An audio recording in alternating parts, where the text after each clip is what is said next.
다시 한번 주님의 이름으로 축복합니다. 사랑하는 여러분, 이제 5월 31일이고요. 내일부터 6월달입니다. 이번 6월달은요. 천국의 소망으로 충만한 6월달 되기를 주님의 이름으로 축복합니다. 매월 마지막 주일은요. 저희가 복음설교 주일로 말씀을 나누고 있습니다.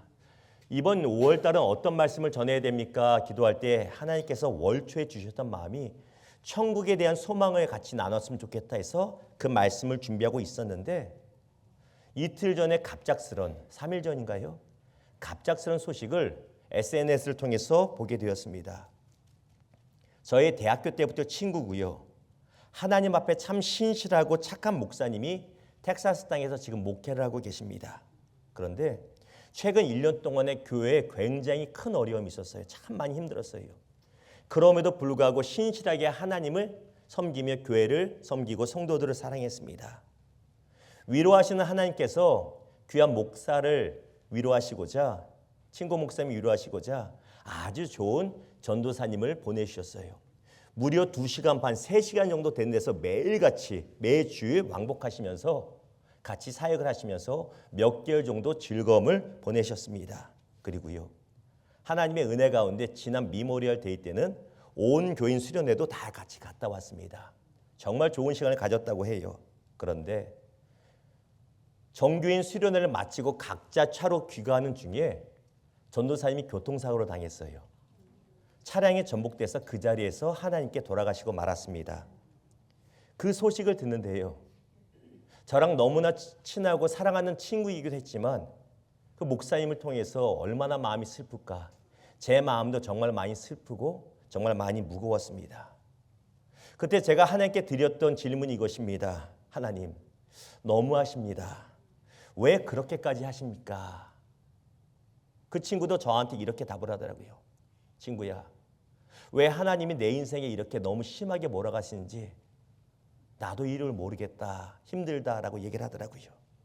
힘내라 말할 수 없을 정도로 마음이 많이 무너져 있는 상태. 기도하자. 이유는 모르지만 그냥 기도할게. 내가 너와 함께 마음을 한다. 이러고 이야기를 마쳤습니다. 우리가 살면서요. 우리 삶 가운데 오는 고통과 고난의 이유를 우리가 알지 못합니다. 많은 사람들이 고난이 축복이 된다고 말을 하지만 사실 그 말 또한 우리에게 폭력이 될 때가 많아요. 왜? 내가 이유를 모르는데. 그리고요. 고난의 이유뿐만 아니라 어떻게 고난을 우리가 극복해야 되고 헤어나올 수 있는지도 우리는 방법을 알지 못합니다. 말씀이 이렇게 말하죠. 고린도후서 1장 3절에서 4절 교독합니다. 제가 먼저 읽겠습니다. 찬송하리로다. 그는 우리 주 예수 그리스도의 하나님이시요 자비의 아버지시요 모든 위로의 하나님이시며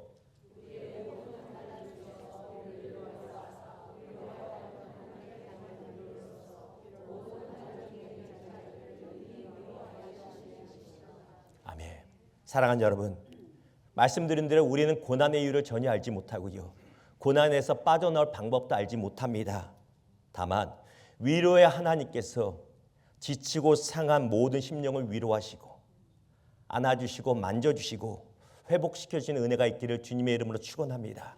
혹시 이 자리에 여러분 가운데 마음이 상해 있다면, 마음에 여전히 주의 위로가 필요하다면 그 심령의 주의 소망이 다시 새롭게 되기를 다시 한번 주의 이름을 축원합니다. 무엇보다 우리가 장차 거할 그곳, 더 이상 눈물과 고통이 없는 천국의 소망으로 우리 심령을 새롭게 하시기를 주님의 이름으로 축원합니다. 우리 사진 하나 볼까요? 2021년도에 개봉한 영화입니다. Don't Look Up이라고 하는, 여러분 중에 아마 보신 분들이 있을 것이에요. 아마 넷플릭스에도 지금 여전히 보실 수가 있을 텐데요. 영화를 보면요. 에베레스트 산 크기의 엄청난 크기의 위성이, 행성이 지구를 향해 막 돌진해 옵니다. 아무도 몰랐는데 대학생인가요? 대학원생이 어떤 하나님이실지 모르니까 전화 받으시면 됩니다. 어떤 하나님이 저한테 뭐라고 하실지 모르니까 받으시면 돼요. 문자 안 나시군요. 행성이 오는데 한 젊은 연구원 여자가요. 그걸 발견을 해요. 그리고 계산해 보니까 6개월 뒤면 이제 부딪히게 되는 거예요. 그래서 방송국이 알리고 대통령에게 그 소식이 들어갑니다. 큰일 납니다. 온 그 에베레스트 정도의 크기니까 지구가 종말을 맞이해요. 인류는 끝입니다. 대책을 강구해야 됩니다. 그런데 놀라운 것은요. 그 소식을 뻔히 알면서도 그것이 사실인 것을 알면서도요. 대통령들과 위정자들과 리더들이요. 무시합니다. 그리고 무시할 뿐만 아니라 국민들에게 방송을 통해서 이렇게 선동하죠. Don't look up. 위를 쳐다보지 마십시오. 위를 볼 필요가 없습니다. 걱정하지 마십시오. 이렇게 말해요. 이 말이 무슨 말이냐면요. 다가오는 진실을 보지 말고 그저 현실에만 안주하며 사십시오. 이 의미예요. 당장 6개월 뒤면 지구의 종말이 맞지만 그 사람들에게는요. 지금 내가 이 땅에서 누리고 있는 기득권을 유지하는 게 더 중요한 거예요. 그것을 위해서 이득을 위해서 국민들을 온 세상 사람들을 선동합니다. 위를 쳐다보지 마십시오. 그냥 이 땅만 보고 살라고 말하는 것이에요. 그 결과 지구는 사라지고 맙니다. 인류는 종말을 맞지요. 감사하게도 이것이 실제가 아니라 이야기고 영화 속 이야기입니다. 그런데요. 우리가 기억해야 될 것은 영적인 세계에서는 이것이 실제라는 것입니다. 이미 수천 년 전부터 원수마귀는 우리 마음속에 말합니다. Don't look up. 위를 보지 마라. 죽음 위에 맞이할 천국과 지옥이 분명히 있음에도 불구하고 그저 이 땅만 바라보며 살라고 우리의 마음속에 말하는 것이에요. 여러분이 살면서 얼마나 천국을 바라보며 천국의 소망을 품고 계십니까? 그렇지 않잖아요. 이 땅에서 더 좋은 집을 꾸미고 더 좋은 것을 가지고 더 많이 벌고 더 승진하는 것에 우리 관심이 있잖아요. 왜? 원수마귀가 계속적으로 우리 속이는 거예요. 위를 쳐다보지 마. 그냥 이 땅만 보고 살라고 말하는 것입니다. 그래서 세상은 이렇게 말하죠. 죽으면 다 끝이지 뭐. 이것이 세상이 말하는 명제예요. 위를 쳐다보지 마라. 왜? 죽으면 다 끝이다. 그런데 끝입니까? 아니요. 결코 성경은 말합니다. 결코 죽으면 다 끝이 아니라는 것입니다. 히브리서 9장 27절 읽을까요? 시작. 한 번 죽는 것은 사람에게 정해진 것이요 그 후에는 심판이 있으리니. 이 땅에서의 삶이 끝난다고 다 끝나는 것이 아니라는 것입니다. 여러분 하나님이 살아계신 거 믿으시지요?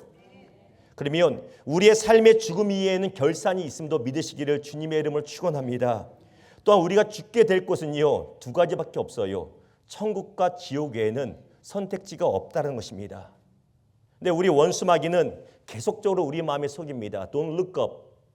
하늘을 쳐다보지 말고 이 땅만 바라보며 이 땅에서 어떻게 평안하게 살 것인지 그것만 계산하라고 우리를 속이고 있다는 것입니다. 사랑하는 여러분, 천국과 지옥은 분명히 있습니다.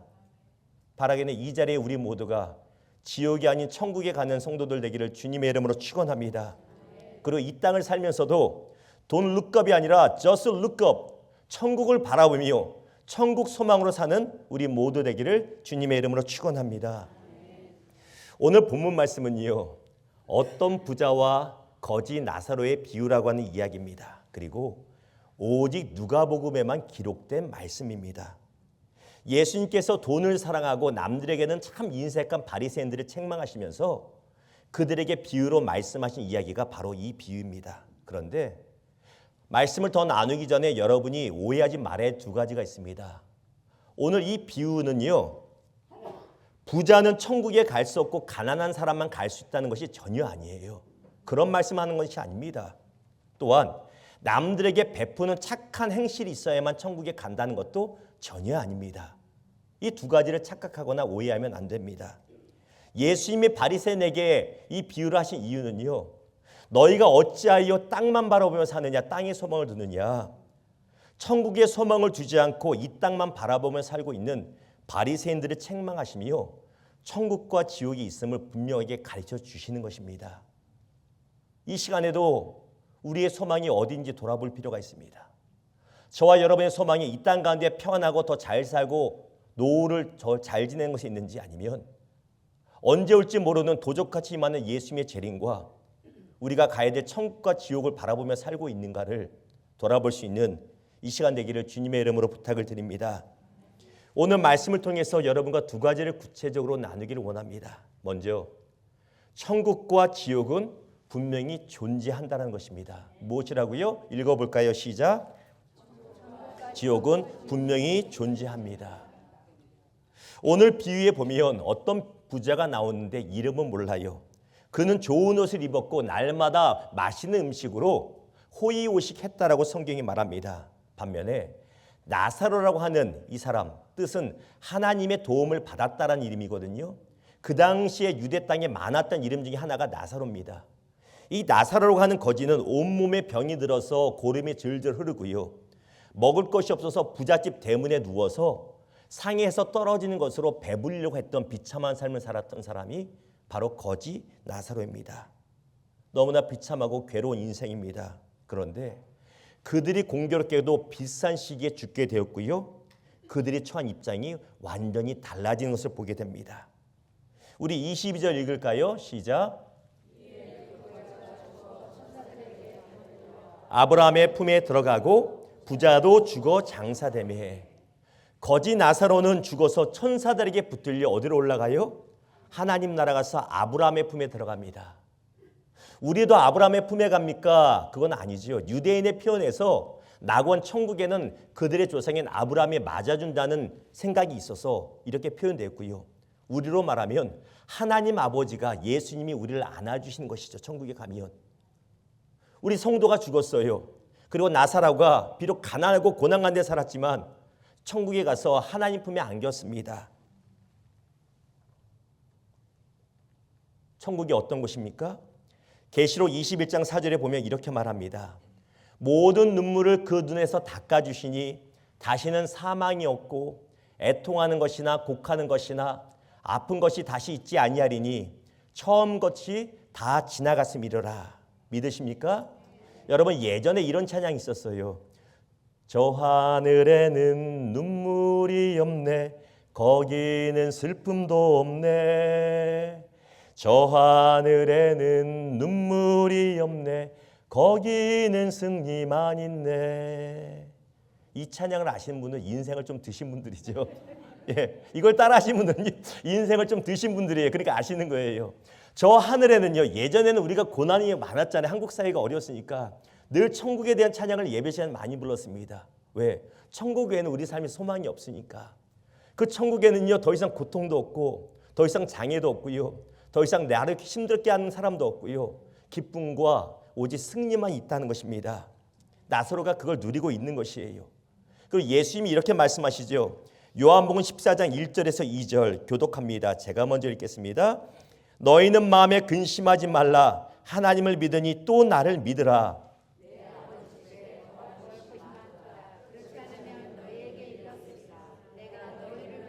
거처를 예배하러 가노니. 아멘. 여러분 그거 아십니까? 저는 아직 이 땅에 집이 없습니다. 그러나 하늘나라에는 제 이름으로 된 집이 있는 줄 저는 믿습니다. 여러분도 그렇습니까? 다시 한번 묻겠습니다. 여러분도 여러분 집이 있습니까? 아멘이죠. 왜 갑자기 자신이 없어지세요? 왜 하늘나라에서 월세 사실 것 같습니까? 그렇진 않습니다. 예수님께서 마지막 식사를 하시고 제자들에게 이제 곧 내가 고난을 받고 십자가에 달려 죽을 것이다. 고난받을 것을 얘기하시니까 제자들 마음속에 근심과 고난이 막 몰려옵니다. 그 모습을 보시고요. 예수님이 이렇게 말씀하신 거예요. 너희는 마음에 근심하지 말라. 무슨 말이에요? Don't look up을 말씀하신 거예요. 아니, don't look up이 아니라 just look up을 말씀하신 겁니다. 하늘을 쳐다봐라 말씀하신 거예요. 이 땅에서 너희가 땅만 보고 살면 너희는 고통과 근심가도 있는데 걱정하지 마. 내가 죽는다고 끝나는 게 아니라 내가 하느님 아버지께 가서 너희를 위해 집을 예비할 거야. 그리고 너희를 부를 거야. 걱정하지 마. 천국은 분명히 있다라는 것입니다. 그렇다면 지옥은 어떨까요? 23절과 24절 교독합니다. 그가 음부에서 고통 중에 눈을 들어 멀리 아브라함과 그의 품에 있는 나사로를 보고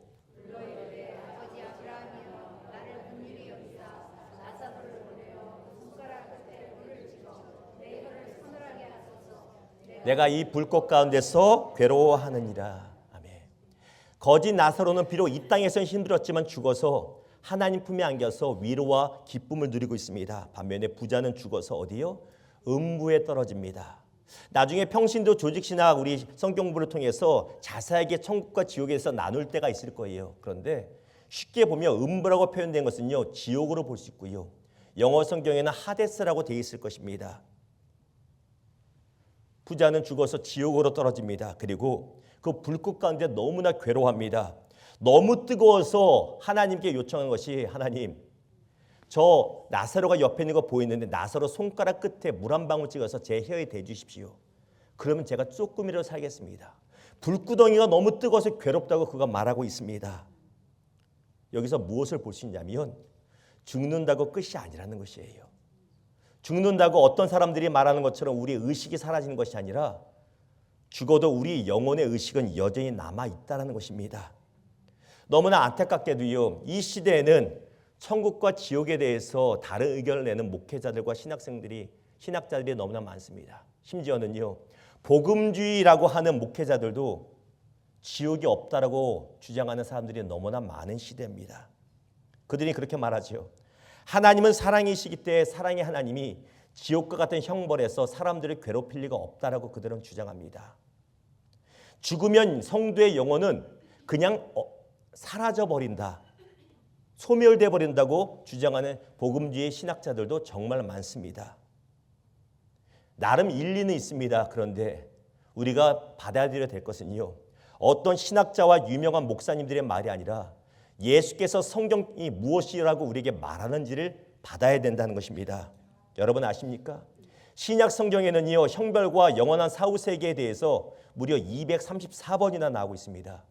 천국보다 더 많이 예수님이 말씀하신 것이 바로 지옥에 대해서 말씀하시는 거예요. 근데 여러분 모르시잖아요. 왜? 우리가 그쪽에 대한 설교를 거의 듣는 것이 싫어하고 부담되고 우리의 소망이 하늘이 아니라 영원한 죽음 위의 세상이 아니라 이 땅에서 잘 사는 것에 우리의 관심이 있기 때문인 것이죠. 성경에는 정말 많은 구절들이 지옥에 대해서 말하고 있습니다. 그 중에 몇 구절만 볼까요? 마태복음 25장 46절, 그들은 영벌에 의인들은 영생에 들어가리라 하시니라. 영원한 벌이 있고요, 영원한 천국의 영생이 있다고 성경은 예수님은 분명히 말씀하셨습니다. 마가복음 9장 48절 있습니다. 시작. 구더기도 죽지 않고 불도 꺼지지 않으니라. 어떤 사람이 말한 것이 아니라 예수님이 말씀하신 거예요. 지옥불에는 너무나 뜨겁고 괴로웠는데 이상하게 타 죽지도 않고 내가 죽고 싶어도 죽을 수 없고 헤어나고 싶어도 헤어날 수 없는 형벌이 있다고 분명히 말씀하십니다. 그리고 마태복음 10장 28절에 말씀하시죠. 시작. 몸은 죽여도 영혼은 능히 죽이지 못하는 자들을 두려워하지 말고 오직 몸과 영혼을 능히 지옥에 멸하실 수 있는 두려워하라. 뭐라고 말씀하십니까? 지옥은 분명히 존재한다고 예수님이 계속적으로 제자들과 우리에게도 말씀하시는 것입니다. 사랑하는 여러분, 현혹되지 마십시오. 천국이 있음을 믿으신다면 지옥도 있음을 믿으시기를 주님의 이름으로 축원합니다. 26절 봅니다. 시작. 그뿐 아니라 너희와 우리 사이에 큰 구렁텅이가 놓여 있어 여기서 너희에게 건너가고자 하되 건너갈 수 없고 거기서 우리에게 건너올 수도 없게 하였느니라. 오늘 비유를 보면요, 이 부자는 이렇게 간청합니다. 물 한 봉을 찍어서 주십시오 했더니 아브라함이, 다시 말하면 하나님이 이렇게 대답하시죠. 야, 할 수가 없어. 왜냐하면 천국과 지옥 사이에는 큰 구렁텅이가 있어서 우리가 어떤 형태의 구렁텅이인지 알 수가 없습니다만 간격이 있어서 그 아무도 왔다 갔다 할 수 없다는 것입니다. 다시 말하면 천국과 지옥이 한번 결정되고 죽으면 다시 되돌릴 수 없다는 것이에요. 우리가 언제 죽을지 모르잖아요. 죄송합니다. 우리가 언제 하나님께서 우리의 생명을 다시 취하실지 모르잖아요. 그런데 그 취하시는 순간까지 우리가 결정을 어디에 임하느냐, 죽음 이후에는 되돌릴 방법이 없다라는 것입니다. 근데 그렇지 않다고 여전히 믿는 사람들이 많죠. 중세 시대에 보면 카톨릭에서 웅장한 베드로 성당을 짓기 위해서 면죄부를 하는 것을 팔았던 것을 여러분이 아실 거예요. 그들은 죽어서 지옥에 갈 사람들은 바로 지옥에 가지 않고 퓨가토리라고 하는 연옥이라는 장소에 모아둔다고 합니다. 그리고 그곳에서 이 땅에 있는 사람들이 헌금을 많이 들여서 동전 소리가 땡그랑 소리가 날수록 그들의 영혼 신분이 천국 쪽으로 낙원으로 옮겨진다고 그들은 가리킵니다. 그렇게 가리키면서 헌금을 뜯어내서 카톨릭 성당을 지은 것이에요. 이것에 반대해서 마틴 루터가 종교개혁을 일으킨 것이죠. 왜? 그것이 말씀이 말하는 바가 아니기 때문인 것이에요. 성경은 분명히 말합니다. 우리가 죽는 그 순간에 그 전에 우리의 천국과 지옥행은 이미 결정되어 있다는 것입니다. 31절 볼까요? 시작. 이르되 모세와 선지자들에게 듣지 아니하면 비록 죽은 자 가운데서 살아나가 있을지라도 권함을 받지 아니하리라 하였다 하시니라. 부자가 마지막으로 간청합니다. 저는 어쩔 수 없어요. 다 끝났지만 아시는 바와 같이 아직 세상에 제가 사랑하는 형제들 5명이 아직까지 하나님을 대적하며 삽니다. 저기 하나님 품에 있는 나사로를 부활시키셔서 나사로가 그들 앞에 짠하고 나타나서 똑바로 예수 믿어라 말하면 그들이 예수 믿을 것 같습니다. 내 형제들 나처럼 지옥에 안 오게 해주십시오 말했더니 하나님이 뭐라고 말씀하시냐면 죽었던 나사로가 살아나서 그 앞에 간다 할지라도 듣지 않을 것이다. 이게 무슨 말이냐면요, 어떠한 기적이 그들 앞에 체험된다 할지라도 기적으로는 천국에 올 수 없다는 것이에요. 아십니까? 실제로 요한복음에 보면 예수께서 동명이인인 나사로를 죽음에서 살리셨어요. 그것을 예수님을 반대하고 죽이려고 했던 서기관들과 바리새인들이 다 보았습니다. 그런데 회개하지 않아요. 오히려 예수님뿐만 아니라 부활한 나사로도 죽이려고 합니다. 기적이 구원을 보장하지 못한다는 것이에요. 우리 삶에 어떤 체험이 우리 신앙에 약간의 도움은 될지 몰라도 우리가 어떤 신앙적인 영적인 체험을 했다고 해서 이것이 우리의 구원을 보장하지 않는다는 것입니다.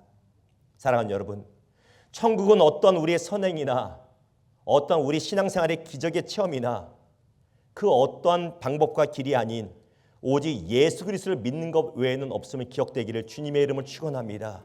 오직 예수 그리스도밖에 없다는 것입니다. 요한복음 14장 6절 통해 예수님이 말씀하십니다. 시작. 예수께서 이르시되 나로 말미암지 않고는 아버지께로 올 자가 없느니라. 예수님만이 the way, only 하나의 길이라고 분명히 말씀하십니다. 나로 말미암지 않고는 아버지께로 천국으로 갈 자가 없다고 분명히 말씀하십니다. 또한 요한복음 사도행전 4장 12절이 이렇게 말하죠. 시작. 다른 이로서는 구원을 받을 수 없나니 천하 사람 중에 구원을 받을 만한 다른 이름을 우리에게 주신 일이 없음이라 하였더라. 아멘. 믿으십니까? 여러분, 천국과 지옥은 분명히 존재합니다. 그리고 예수 그리스도 외에는 천국으로 가는 방법이 없음을 기억하시기를 주님의 이름으로 축원합니다. 사랑하는 여러분, 우리 예수님께서 지금 이 순간에도, 이 시간에도 여러분의 마음의 문을 두드리고 계십니다. 그런데 선택이 너무 늦으면 되돌릴 수가 없습니다. 여러분이 어떤 마트에 가서 장을 보고 싶으면 내일까지 할 수 있지만 내일 어떤 일이 있을지 우리가 모르잖아요. 선택이 늦으면 장은 못 볼 수 있지만 천국과 지옥의 입장은 바꿀 수가 없다는 것입니다. 오늘 이 시간 늦기 전에 예수 그리스도를 여러분 인생의 구세주요 주인으로 영접하는 모두 되기를 주님의 이름으로 축원합니다. 두 번째 같이 나누기 원하는 것은요, 천국 소망으로 이 땅을 살아가라는 것입니다. 무엇이요? 같이 읽어볼까요? 천국 소망으로 이 땅을 살아가라. 아멘. 비록 앞을 못 보는 시각장애인 여인이었지만 늘 하나님을 찬양하며 살던 아름다운 여인이 있었습니다. 그런데 앞을 못 보니까 삶의 어려움이 많잖아요. 특히 재정적인 어려움이 많아서요, 월세를 못 내는 거예요. 월세가 밀려서 월세 때문에 하나님께 간절히 기도하고 있는데, 그리고 기도를 마쳤는데 밖에서 누가 문을 두드립니다. 나가봤더니 전혀 모르는 사람이 방문자가 와서 이렇게 말합니다. 당신이 작사한 찬송을 통해서 제가 늘 은혜를 많이 받습니다. 당신의 찬양을 들을 때마다 제가 눈물이 나고 하나님의 사랑을 느낍니다. 고맙습니다. 그러면서 봉투 하나를 주는데 사용했지만 나중에 받고 보니까 딱 필요한 월세 금액이 들어있는 거예요. 그리고 월세를 지불하게 됩니다. 이 여인이 너무나 하나님의 은혜에 감사해서요, 그 자리에서 찬송을 작사하게 됩니다. 그 찬양이 나의 갈 길 다가도록 예수 인도하시니 어려운 일 당한 때도 족한 은혜 주시네. 여러분이 많이 아는 크로스비 여사가 바로 이 여인의 주인공이에요. 시각장애인이라 어찌할까 모르지만 삶의 어려움이 있지만 이 여인은 무엇을 가지고 살았냐면 천국의 소망을 가지고 살았다는 것입니다. 이 소망이 저와 여러분의 소망 되기를 주님의 이름으로 축원합니다. 성경에는 이 사람들에 대해서 이렇게 증명하죠. 히브리서 11장 16절 읽어볼까요? 시작.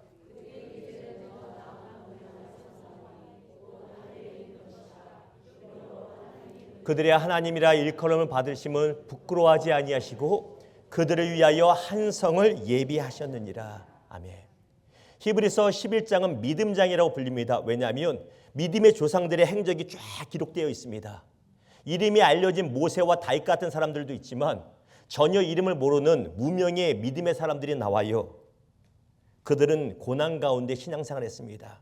죽음을 무릅쓰며 매를 맞아가며 신앙생활을 했습니다.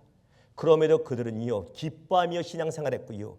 기뻐하며 이 땅에서 소망 가운데 살아갔습니다. 그 비결이 무엇이에요? 비록 이 땅에서 고난 가운데 살지라도 소망을 어디에?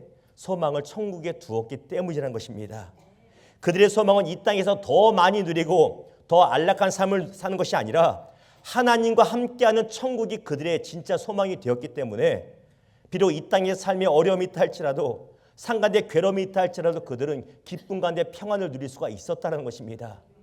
그들의 이 소망이 우리의 소망 되기를 주님의 이름으로 축원합니다. 창세기에 보면 에덴 동산은 모든 것이 풍족했던 장소입니다. 하나님은 아담과 하와를 만드시고 그들에게 모든 것을 가질 수 있고 먹을 수 있다고 주셨어요. 딱 한 가지, 선악을 알게 하는 나무만 먹지 말라고 말씀하셨어요. 왜요? 맛이 없어서가 아니죠. 선악을 알게 하는 나무는 그들의 정체성을 말해주는 거예요.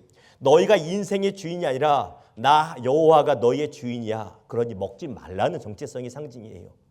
그런데 원수 마귀가 하와와 아담에게 와서 속입니다. 어떻게 해요? 그들은 모든 것이 풍성했는데 그들 가운데 결핍된 없는 단 한 가지에 집중하게 만들어버려요. 희한하죠. 100만 가지가 가지고 있는데 딱 하나만 못 먹어요. 그런데 원수 마귀는 그들에게 와서 야, 너 저거 하나도 못 먹잖니? 그거를 후벼파기 시작합니다. 거기에 그들의 마음이 무너지고요. 에덴 동산에서 쫓겨난 것입니다. 지금도 마찬가지입니다. 저와 여러분의 삶 가운데 베푸신 하나님의 은혜가 너무나 큽니다. 그럼에도 불구하고요. 원수 마귀는 끊임없이 남과 비교하게 만들면서 나에게 없는 그 한 가지에 계속 집중하게 만들어서 이 땅만 바라보고 불평하며 지옥 같은 삶에 만들고 있다는 것입니다. 우리의 마음이 왜 불평과 원망으로 가득하며 지옥 같습니까? 돌아보십시오. 진짜 없어서가 아니라 남보다 없기 때문이고요. 하나님 주신 것이 정말 많음에 불구하고 나에게 부족한 그 한 가지만 자꾸만 꽂히고 집중되기 때문인 것이에요. 원수 마귀는 자꾸 우리로 하여금 시선을 하나님께 소망을 두지 않고 땅에 소망을 두게 하며 지옥 같은 인생을 살게 만든다는 것입니다. 다윗의 고백을 볼까요? 시편 23편 1절입니다. 시작. 여호와는 나의 목자시니 내게 부족함이 없으리로다. 아멘. 믿으십니까? 네, 보십시오. 어린 소년 목동 다윗의 삶에 진짜 부족함이 없었을까요? 아니요. 없는 건 많았죠. 왜 없어요? 그 당시에 어려운 시대 목동인데 소년인데 갖고 싶은 꿈도 많고 가지고 싶은 거 남과 비교하면 부족한 건 많았습니다. 그럼에도 다윗의 고백은 내게 부족함이 없습니다. 왜 그렇습니까? 다윗은요. 자신에게 없는 99가지에 집중한 것이 아니라 하나님의 자신의 상관에 주신 한 가지를 바라봤다는 것이에요. 이것이 천국의 소망을 둔 사람들의 인생인 것입니다. 성경 우리에게 이렇게 권면합니다. 데살로니가전서 5장 18절 읽습니다. 시작. 범사에 감사하라. 이것이 그리스도 예수 안에서 너희를 향하신 하나님의 뜻이니라. 천국의 소망을 두고 사는 비결이 여기 한 구절에 있습니다. 범사에 감사하는 거예요. 범사에 감사할 때 우리 마음이 천국의 소망을 가지고 천국을 누리며 살 수 있게 되는 것입니다. 여러분 신방 갈 때마다요. 너무 감사해요. 하나님이 여러분의 삶 가운데 윤택함을 허락하신 거. 멋진 집, 좋은 집 가진 거 보면요. 감사하다. 여러분의 감사하다. 갚아주셔서 감사하다. 근데 여러분 그거 아십니까? 제 마음은 어려워요. 난 덕이 없는데. 정말이에요. 갈 때마다 주님 이 길이 저의 길이 맞습니까? 라는 생각이 문득문득 들 때가 있어요. 나도 이 길로 안 왔으면 이런 집을 가질 수 있었을까? 그런 생각이 들 때가 있어요. 거기 매이진 않지만 들 때가 있습니다. 근데 그 이유가 무엇이에요? 목사임에도 불구하고 천국의 소망을 두지 않고요, 이 땅의 소망을 두고요, 다시 말하면 하나님이 내 상 가운데 베푸르신 여러분 같은 좋은 성도님과 함께 예배하고 목회하는 것에 대해서 감사를 잊어버리고요, 남들에게 있는 것, 나에게 없는 것에 집중하면요, 제 인생은 지옥이 되는 것이에요. 여러분은 어떤 삶을 살고 계십니까?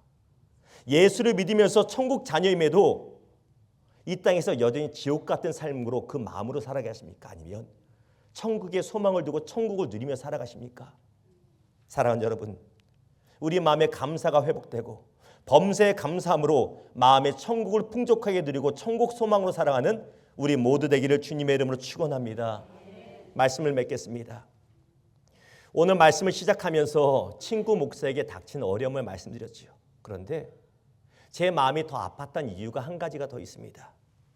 하나님이 갑자기 불러가신 이 전도사님이요, 개척교회 목사예요. 목회자로서 어려서부터 참 삶에 어려움이 많았다고 그래요. 이런저런 괴로움을 겪으면서 우울증도 오고 많이 힘들었는데 친구 담임 목사를 만나서 신앙생활을 다시 회복하면서 기쁨이 회복되고 즐거움이, 삶의 평안이 회복됐다는 거예요. 그리고 사고 나기 불과 몇 시간 전이죠. 가족 수련회에서 친구 목사에게 이 전도사님이 이렇게 고백했다고 그래요. 목사님, 저는 요즘 사는 게 너무 행복해요. 하나님의 사랑이 느껴지고요, 너무 기쁘고 감사하고 행복합니다. 그래서 제 마음이 더 안 좋았어요. 왜? 이 땅에 살면서 천국을 누린 것이 얼마 되지 않는데 하나님이 왜 먼저 데리고 가셨을까? 이 땅에 살면서 더 천국의 기쁨을 이 땅에 더 누리면 좋았는데 하나님 무심하시다. 그럼에도 동시에 감사했던 것은, 그래, 더 이상 이 전도사님이 더 이상 괴로움과 어려움이, 아픔이 없이 이제는 영원한 기쁨과 승리와 즐거움에는 아버지 품에 계시겠구나. 이걸 보며 또한 제 마음에 소망이 생기는 것입니다. 요한계시록 7장 9절에서 10절 읽습니다. 시작. 이 이후에 내가 보니 백성과 방언에서 아무도 능히 셀 수 없는 큰 무리가 나와 흰옷을 입고 손에 종려가지를 들고 보좌 앞과 어린 양 앞에 서서 큰 소리로 외쳐 이르되 구원하심이 보좌에 앉으신 우리 하나님과 어린 양에게 있도다 하니 아멘. 마지막 날에 구원받은 모든 성도들, 특별히 이미 천국으로 떠나보낸 여러분의 사랑하는 가족들, 친구들을 그 자리에 만날 것입니다.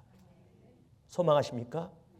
그들과 함께 그 자리에 모여서 같이 손을 잡고 손을 들고 하나님의 일을 찬양하며 더 이상 슬픔이 없고 고난이 없는 그 순간을 우리가 영원토록 누리게 될 것입니다. 바라기는 이 영광스럽고 감격스러운 이 천국의 자리에 한 사람도 빠짐없이 모두가 함께 있기를 주님의 이름으로 축원합니다. 시간에 이 소망을 가지고요, 특별한 기도를 하기를 원합니다. 혹시 이 자리에 아직 예수 그리스도를 구세주로 영접하지 않으신 분이 있다면, 교회를 다니고 있지만 예수 그리스도가 내 인생이 아직 구세주인지 모르겠고 예수님이 내 인생의 주인임을 아직 모르겠는 분이 있다면 같이 기도했으면 좋겠습니다. 다 눈을 감으시고요,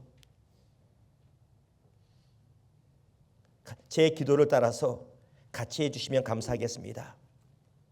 사랑의 하나님, 저는 하나님을 떠나 살아온 죄인입니다. 저의 죄를 용서해 주시기 위해 예수님께서 십자가에서 죽으시고 다시 살아나신 것을 믿습니다. 예수님, 지금 제 마음의 문을 열고 예수님을 저의 구주와 주님으로 영접합니다. 저의 죄를 용서해 주시고 저를 하나님의 자녀 삼아 주시며 이제부터 제 인생을 인도해 주옵소서.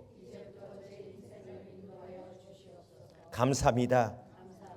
예수님의 이름으로 기도합니다.